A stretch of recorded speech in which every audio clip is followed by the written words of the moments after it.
نگاہ بلند سخن دل نواز جاں پرسوز، یہی ہے رخت سفر میر کارواں کے لیے۔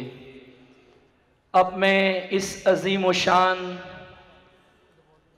اجتماع سے خطاب کرنے کے لیے دعوت دینے جا رہا ہوں صدر محفل آرزوئے علامہ اقبال، فرزند زہرا، داعی وحدت المسلمین، معلم اخلاق، مدیر حوزہ علمیہ جامعہ عروۃ الوثقی، تحریک بیداری امت مصطفیٰ کے روح و رواں، حجت الاسلام والمسلمین سید جواد نقوی حفظہ اللہ تعالی سے کہ آپ تشریف لائیں اور آج کے اس عظیم و شان اجتماع سے خطاب فرمائیں۔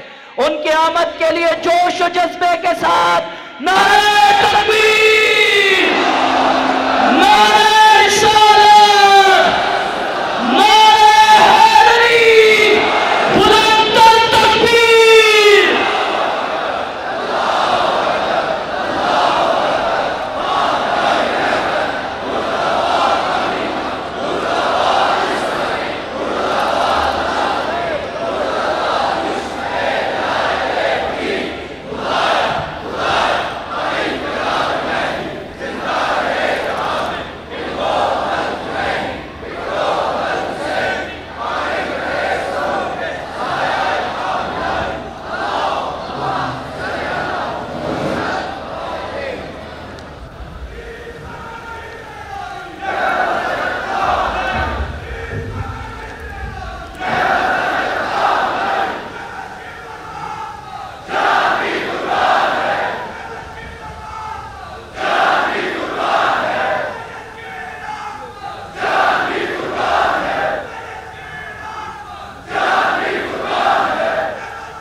السلام علیکم ورحمۃ اللہ وبرکاتہ۔ اعوذ باللہ من الشیطان الرجیم، بسم اللہ الرحمن الرحیم۔ اللہم وفقنا لما تحب وترضى واجعل عاقبۃ امورنا خیرا ولا تکلنا الی انفسنا طرفۃ عین ابدا۔ رب ادخلنی مدخل صدق واخرجنی مخرج صدق واجعل لی من لدنک سلطانا نصیرا۔ تمام مہمانان گرامی جو سٹیج پر تشریف فرما ہیں، علماء کرام، جوانان عزیز، خواتین گرامی اور ملک بھر سے تشریف لائے ہوئے مومنین، آپ سب کو یوم میلاد امیر المومنین علیہ الصلاۃ والسلام تبریک و تہنیت عرض ہے، اور اللہ تعالیٰ کی بارگاہ میں شکر گزار ہیں اس عظیم سعادت توفیق پر۔ آج جامعہ عروۃ الوثقی اس مہد علم میں اور اس باب العلم میں خداوند تعالیٰ نے ہمیں ایک دفعہ پھر توفیق عنایت فرمائی اور آپ کی میزبانی کا شرف حاصل ہوا۔ تمام علماء کرام، معزز مہمانان گرامی، جوانان عزیز اور دیگر طبقات، خواتین، سب کا شکریہ ادا کرتے ہیں کہ آپ نے دور دراز کا سفر کر کے اور اپنی قیمتی اوقات میں سے فرصت نکال کر اپنا عہد امیر المومنین کے ساتھ وفا کرنے کے لیے اس مہد علم میں تشریف لائے ہیں۔ اللہ تعالیٰ آپ سب کو صحت و سلامتی عطا فرمائے۔ خداوند تبارک و تعالیٰ انشاءاللہ